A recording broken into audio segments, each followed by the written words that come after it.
Chorus Voices, the podcast brought to you by Chorus, a fresh approach to community service. Settle in, listen in, and enjoy the voices who bring you reflections, musings, and stories from our community.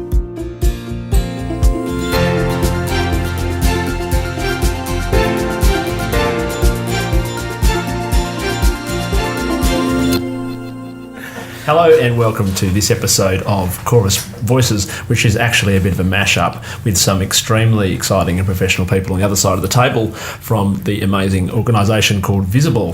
What are you guys doing here?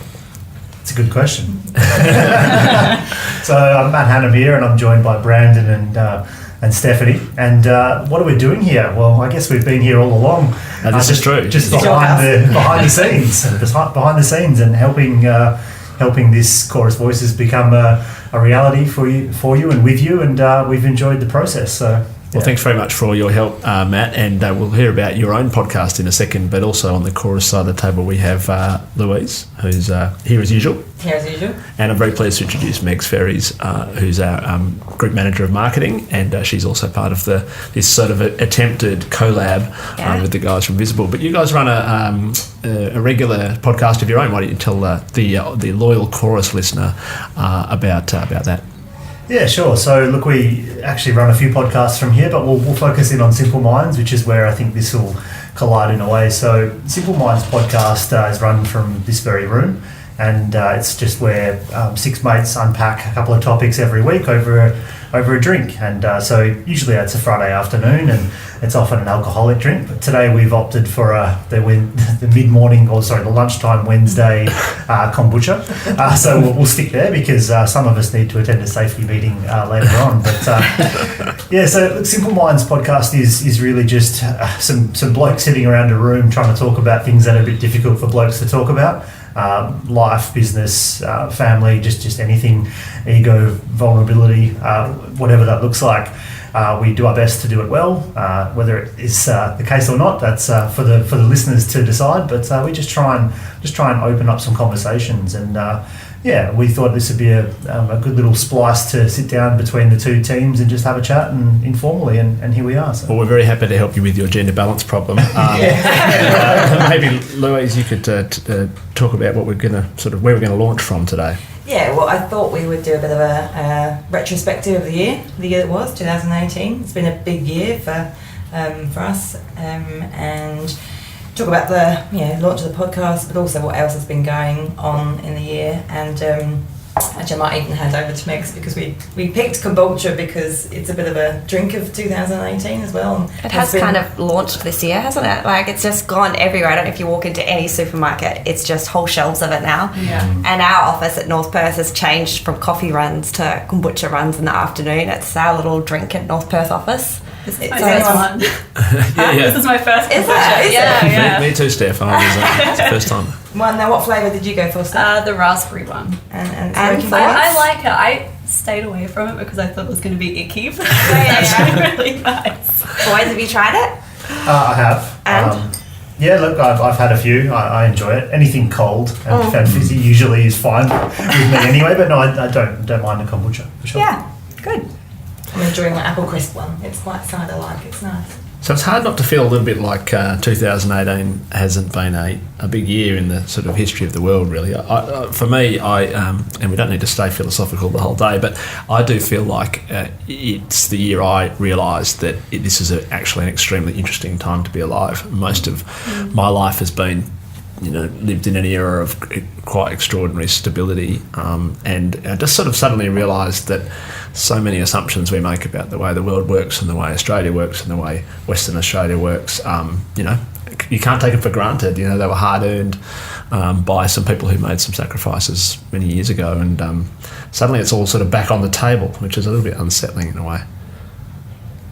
Yeah, it is. It's been really enlightening too, just kind of being on the back end of a couple different podcasts, because those kind of realizations come out when you're actually sitting down and having conversations, bringing that to the table, and actually, taking the time to seriously discuss what's going on, what's the inside of our business look like, what's the context here. And personally, I've loved hearing that from the Chorus team, and thought that you guys have done a great job of bringing in the entire organization. So that's been kind of a great learning experience for me as well. It's interesting you say about 18, Dan, and podcast. I reckon this might rip off both of those things. I was reading this week or last week about a podcast called Teacher's Pet, which has been one of those. I love that podcast. We so need to talk after. We can talk now. We'll share podcast lists, but what I found really interesting about it, it's in the vein of the kind of true crime or cold case or journalism, whatever you want to call it. And 37 years ago, a woman was murdered or went missing, and the podcast, which I think was the woman's friend or sister or something, the podcast that got listened to worldwide opened the case up again, and the guy's been arrested in the last It's just week been or the so. community around it. Yeah. Just keeping it alive, just making sure that there is justice for Lynn, basically. And that's kind of the thing, is that it seems to me that the way that kind of government works, democracies work, societies work, all kind of being unpicked in probably as many positive ways as there are negative ways. And so that's an example. Podcast is a great example. It's extremely accessible, it's very local, it can be very relevant, and it can be really, really impactful. And it's really intimate, it's in your ear, so... Yeah. And it's just you, right? Just you and the listener. But it's, it sort of unlocks that power of community. That's a great example you've just described. We bang on about it all the time at Chorus Voices, and from Matt's introduction you can hear that's exactly the way you guys think about the world as well. The length, people can sit there and listen to an hour-long podcast or sometimes 3, but they are rarer.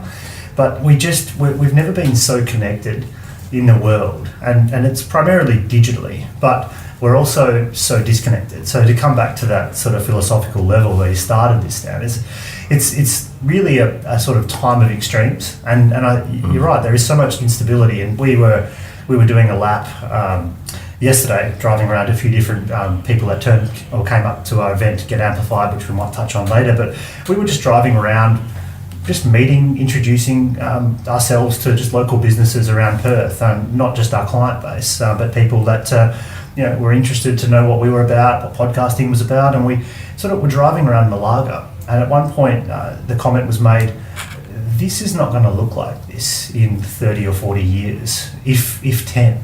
Like all the workers that we saw still moving, transport, in transport jobs, in all these other jobs, these are all going to change dramatically. And we know it's coming, but we don't really know what it looks like. And we sort of, the only way we can move forward is to continue to tell stories and to communicate, to help people through the process, because the transition is like nothing we've seen, I think, in the last few decades, essentially.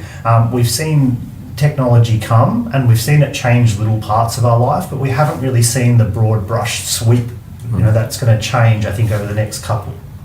Probably the most sort of impactful thing I've listened to this year was a 2-hour interview between Sam Harris and Noah Harari, who's written his most recent book, 21 Lessons for the Modern World or something like that.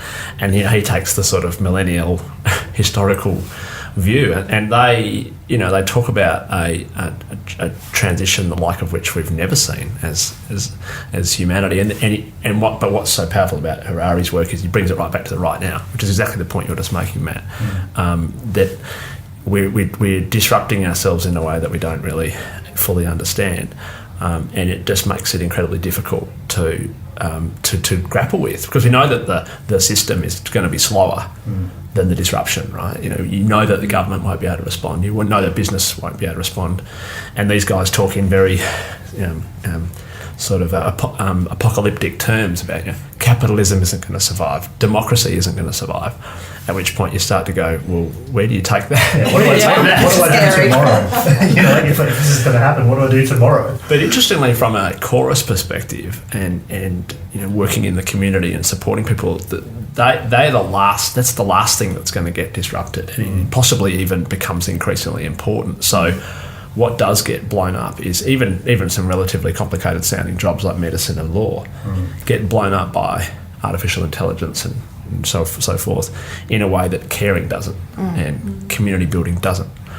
And in fact, maybe that's where the answer lies. I read another line. I've started trying to read a book called Skin in the Game, and I kind of read a page at a time and then fall asleep because it's quite hard. But this guy says, one of his diagnoses is that government and bureaucracies and management, like myself, don't have skin in the game because we all run around, distancing ourselves from risks. And his comment is, you only have skin in the game locally, and that's it. You look at the chorus communities, you look at the Malaga community, those people have got skin in the game because it's survival, it's connection, it's belonging, and it's all the things that humans take for as most important, and the rest of us are just kind of talking about it and pointing our fingers at it. So I feel like there's something really profound in what we're doing that might be overblowing it, but when you walk into a chorus community, you see something that you don't see in many other situations, and often with people who are traditionally disenfranchised and disconnected from the world.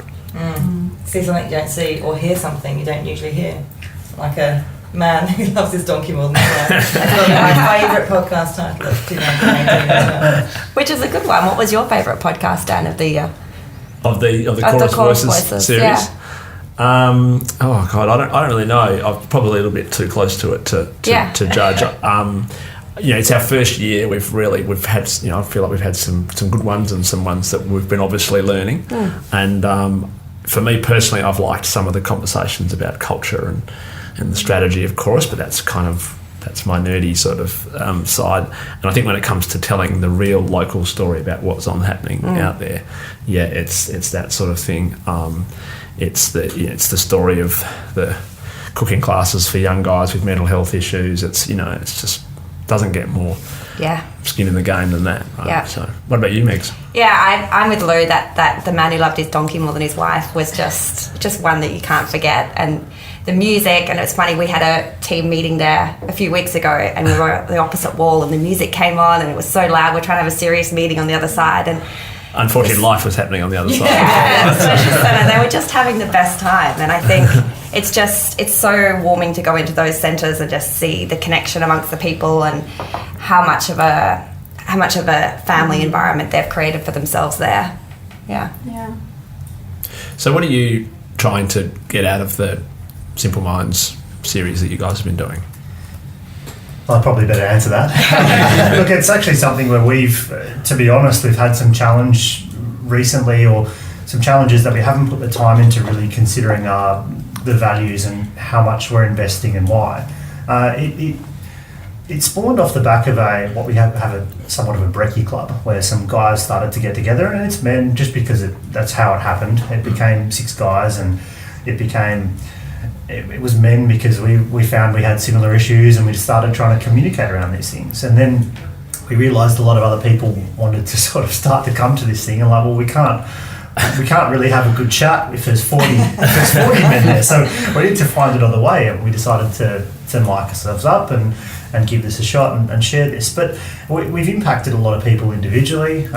We get just messages from nowhere from someone that we don't know of that'll just say, look, I really enjoyed this was quite powerful for us, and that's really what it's for, is to share, I guess, some of the experiences of what we've been through as a collective group, try and discuss them, knowing full well that we don't have the academic medical qualifications to necessarily go through this process, but to share that, like, we're willing to have these conversations and at least be a bit humble, a bit vulnerable, and just put that out there, and hope that it'll inspire others to have those conversations too.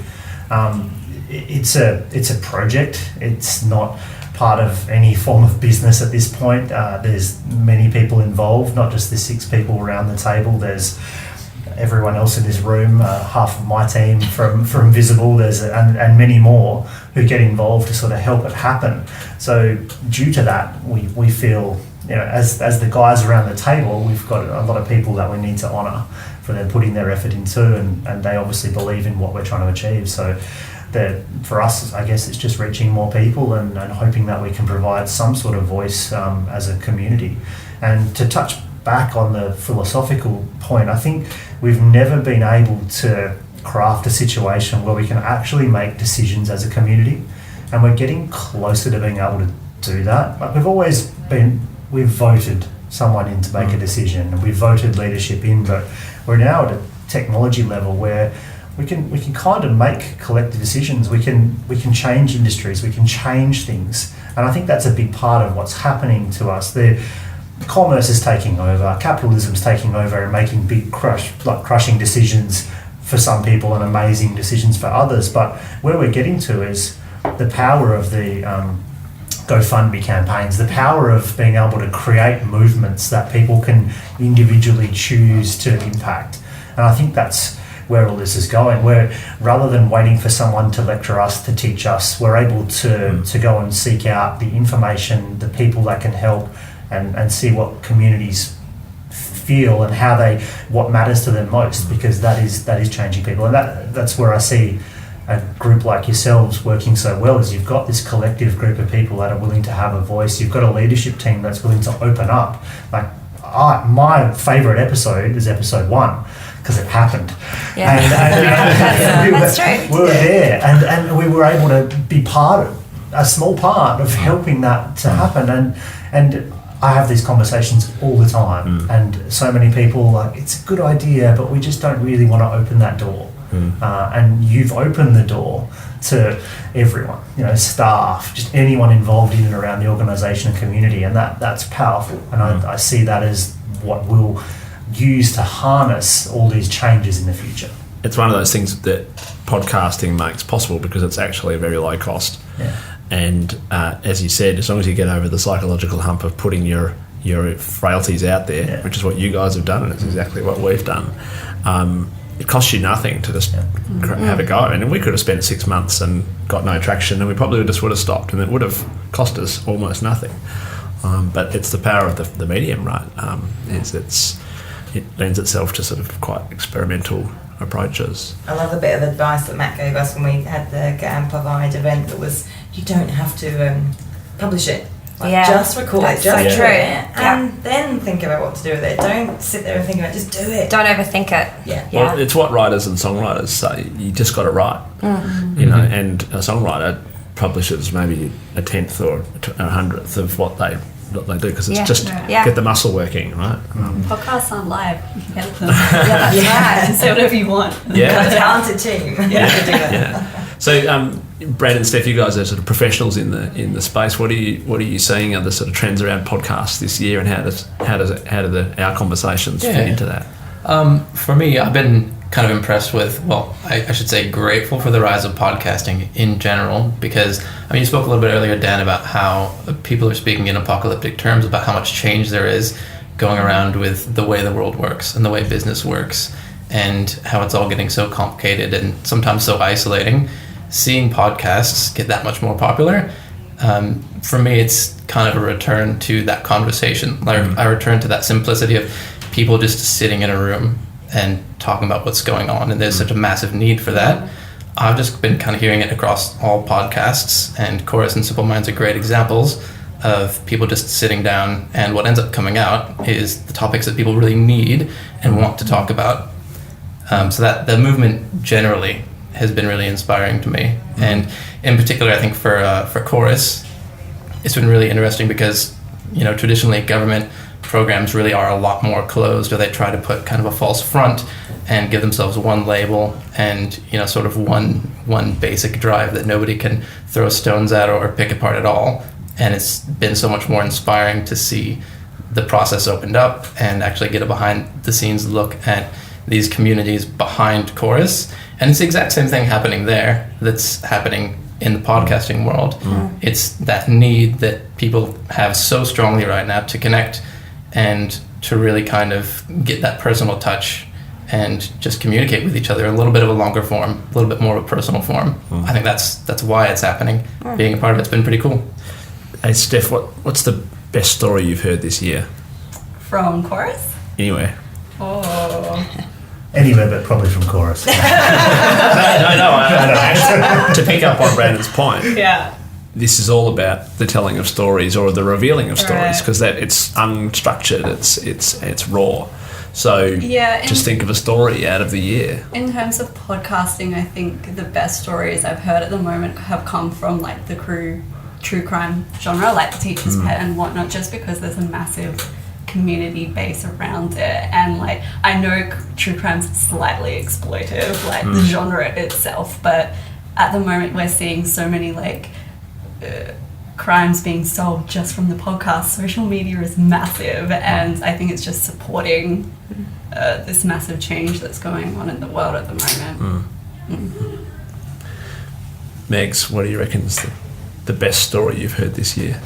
Because stories change the world, right? And that's I mean, I bang on about Noah Harari. He's kind of like my guru at the moment. But he just talks about the power of story. Democracy is a story. Religion was a story, you know. Yeah, and, recently, I think the fires that happened in California, I think you heard so many stories of people that lost everything, and it was just the goodwill of the community and the spirit there that were just helping out their neighbours, and they would lose everything and people were staying back to look after their horses, and they just went through so much. And we had some of the worst fires that we can imagine when we had Black Saturday, and that was nothing in comparison to what they went through. Like, you can't even compare. They lost thousands of people. So that's the paradox, isn't it, right? So there are so many ways in which you feel like society is becoming less caring, less compassionate. Yeah. And objectively it is.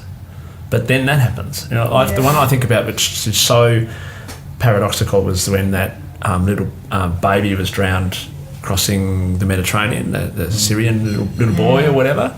And you have all of this hatred and fear and xenophobia around this wave of migrants.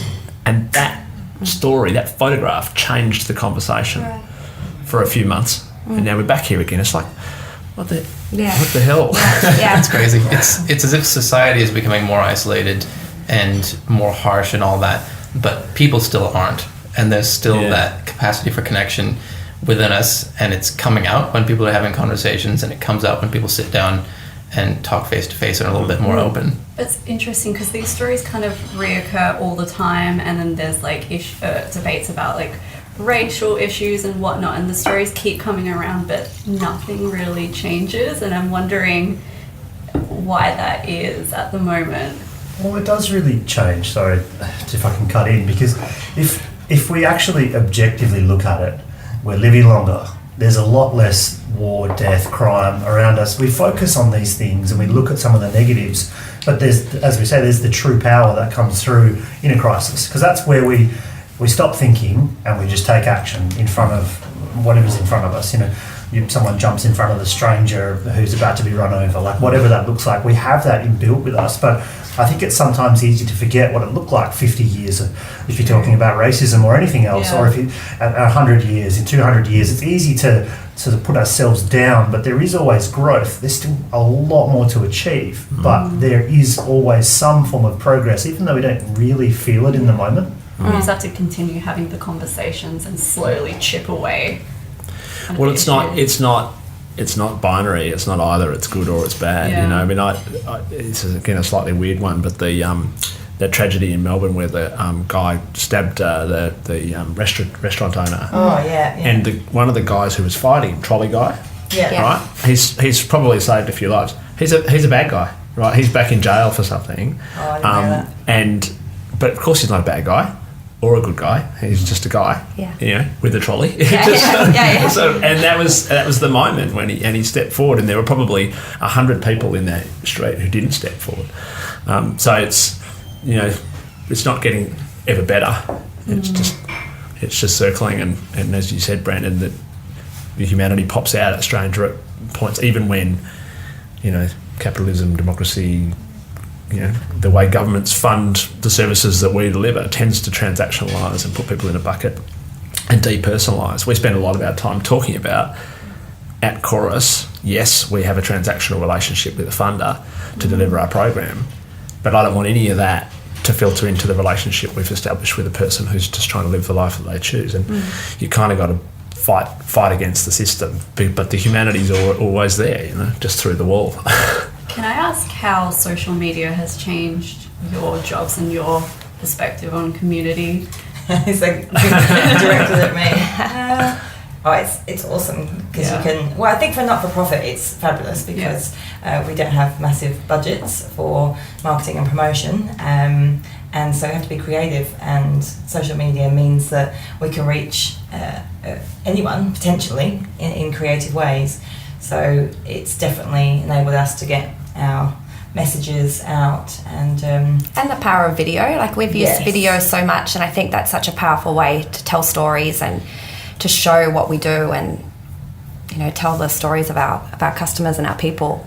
Well, and it's our approach has been to be unpolished about it. I mean, we obviously we try and control our message in a way, but the thing with social media is it's uncontrolled. You have to put yourself out there and accept that there will be some people who are going to bag you, and we get people on our Facebook site saying things we'd rather they don't say and all that sort of stuff. But you can't be half in the game, right? And so if that's the game you're playing, you that's the way you go. I love it when we've had some comments on Facebook. We've had to manage them, but it's given people a voice. We've had a couple of customers and some, perhaps with a disability that have taken to social media to tell us, some issues they're having. I think it's concerning that, it got to that stage, but great, now we have a platform for somebody to be able to say, hello, I've got a message. Well, that's it. You've got to just embrace it. And as Megs, you were saying, the authenticity of the unpolished performance.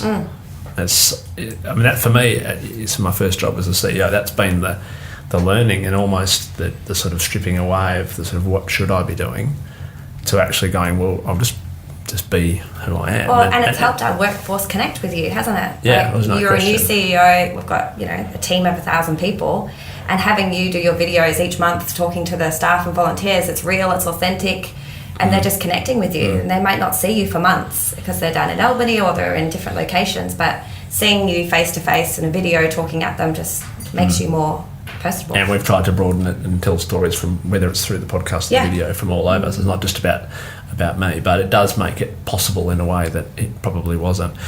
One interesting thing is that out the team of 1,000, a lot of them we're not actually in contact with via the easy, free, traditional, digital type channels, and so that's been interesting. Yes, there is a proportion of the chorus community who tap into it. There's probably a bigger proportion who don't.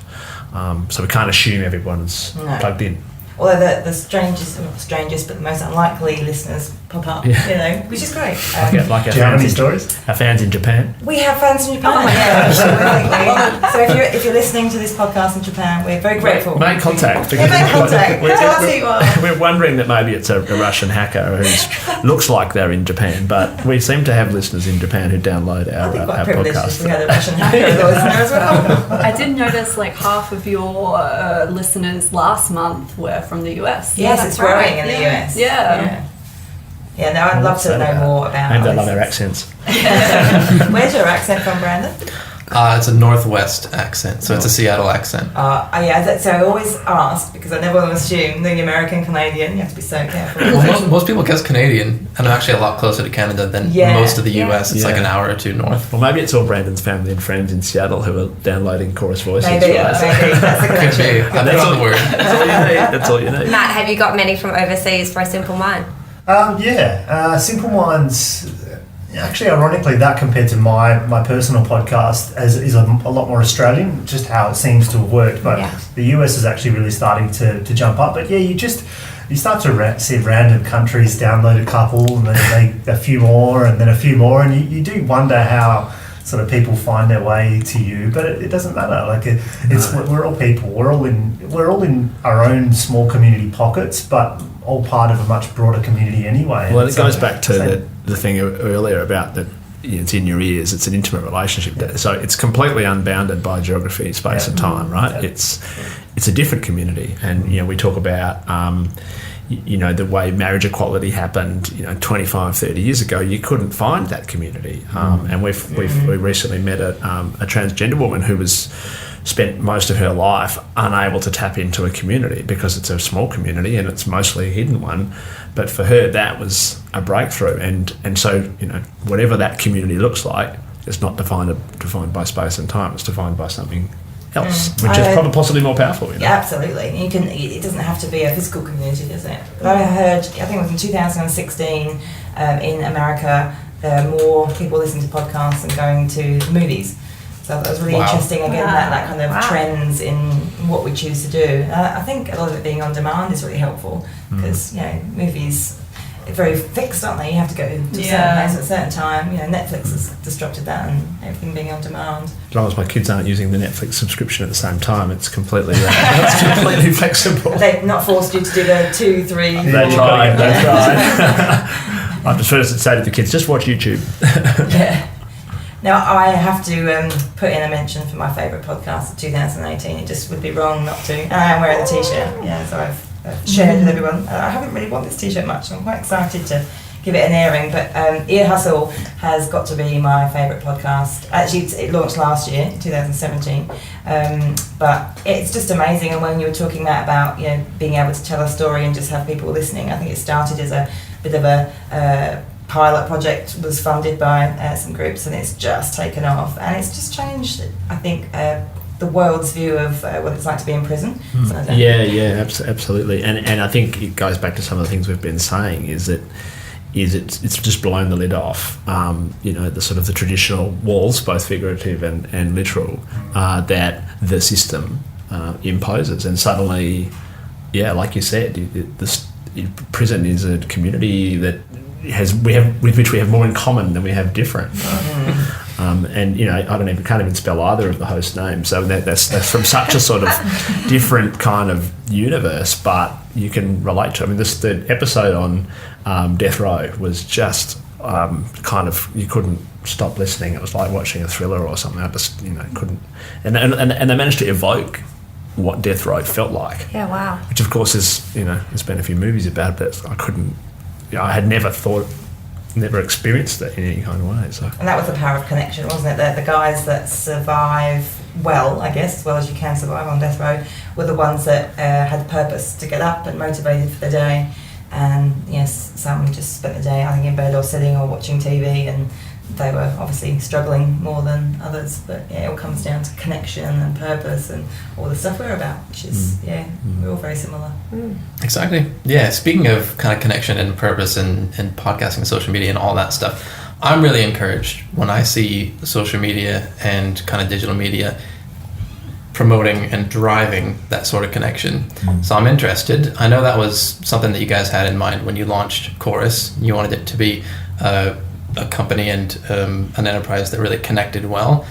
Did social media come into the picture? Like, were you thinking of social media when you made that plan to launch, or was it just kind of a happy fit? Like, it just so turns out that social media turns out to be an excellent place for you to do that with Simple Minds and with Chorus. With Chorus. Yeah. Oh, look, as with most things that you look back on and seem like a good idea, it was a combination of luck and a bit of good decision making. I mean, I think the underlying philosophy of Chorus, which is around that creating belonging and sort of pushing back against the system, if you like, to get to the humanity that's actually there. And we'll try and look after the system in the background, because ultimately that's how we get paid. That was, for me, that's the founding idea. And as we've said now in the last little while, that social media is incredibly empowering to people who are previously not particularly powerful. We're a small organisation. We're a young organisation in many traditional power dimensions. We're not a very powerful organisation. So we're going to end up depending upon these sorts of tools that are low cost and viral in the way they work. We can't compete from a business sense with the marketing budget of a bigger organisation. So we go to the bits we can compete with, and we're probably outperforming on those levels, but in strange and magical ways. You just think about it, Megs, from a marketing perspective. I mean, it was kind of the only process of elimination, really, wasn't it? Yeah, that's right. Our strength is our storytelling.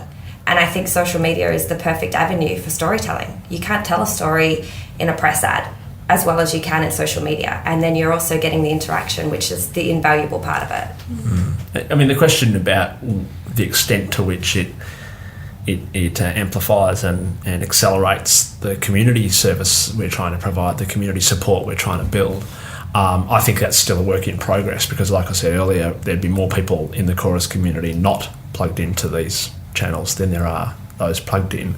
But as Meg said, if you can tell the story to a small group of people who then mobilise around this idea. And I think that's what's been so interesting for me. And look back on the list, on the names of the podcasts that we've done, it comes together and there's actually a coherence to it, which you never could have. We didn't plan. We never would have started if we'd planned it.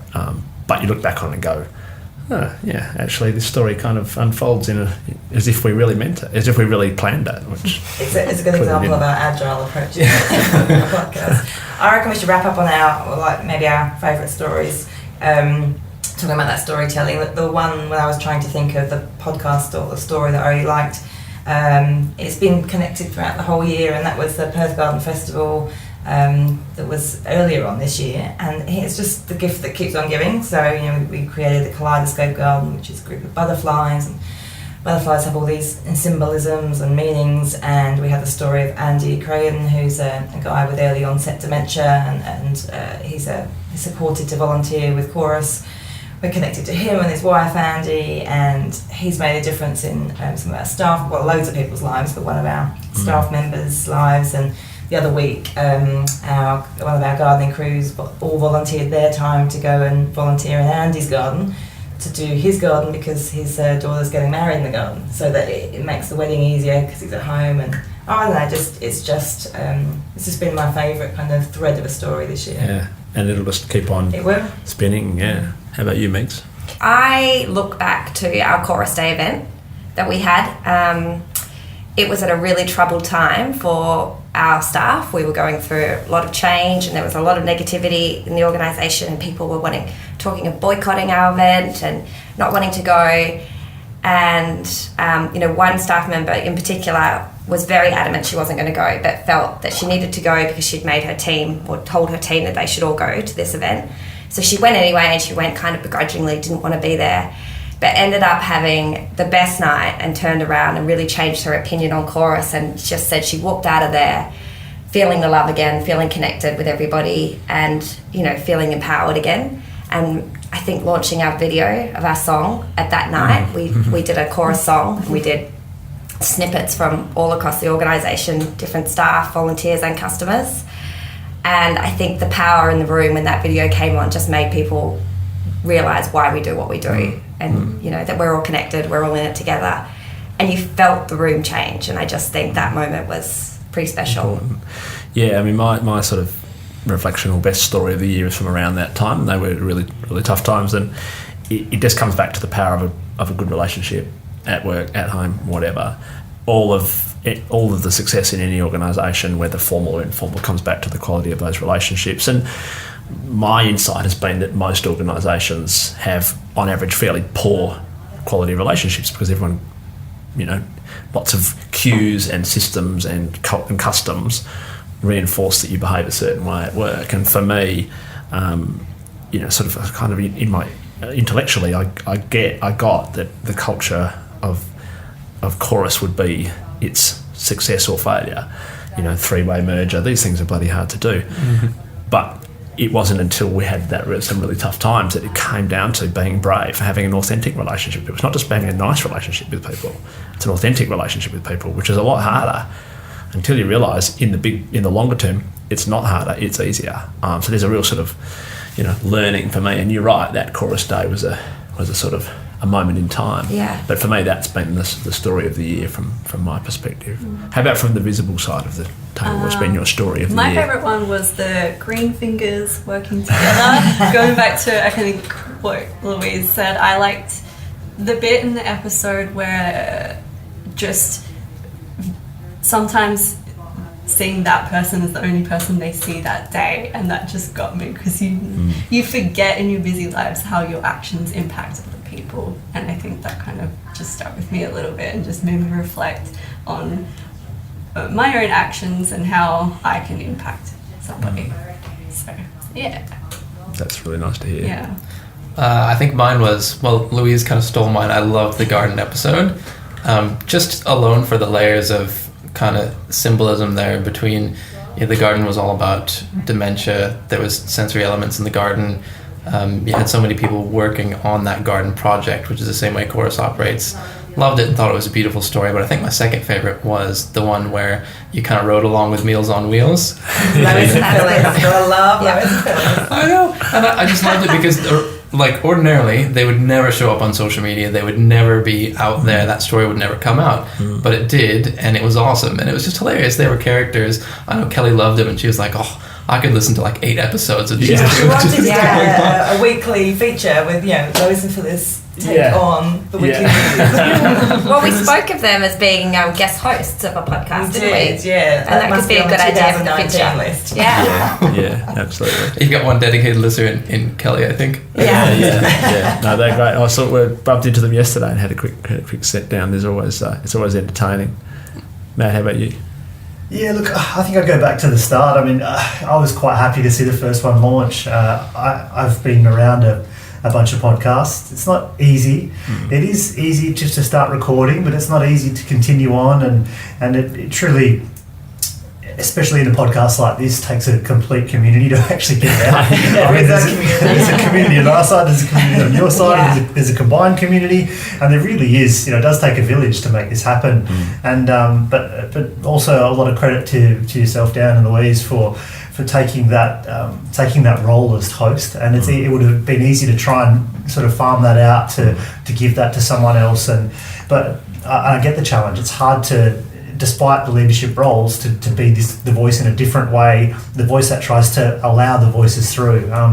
It is a challenge, and I do understand it, and it's a challenge to continue on and to be consistent and to keep growing this as an initiative within the business that doesn't align necessarily anywhere apart from the core value set. It's always hard, even though you're always focused on your core values. It's always hard to keep budget of time and resource to on the right track. And I've just been very impressed by what you've done, and I have these conversations, as I say, all the time with organisations, and there's a lot of interest but a lot of hesitation in sort of making it a reality and giving it a real shot, and being okay with if it was to fail a couple of episodes in. And you guys definitely jumped on board, and the whole team from your side, it's not been without its challenges for all of us, but that's the game, right? And it does take a village to help. So it does. And I was just slightly distracted because you were saying about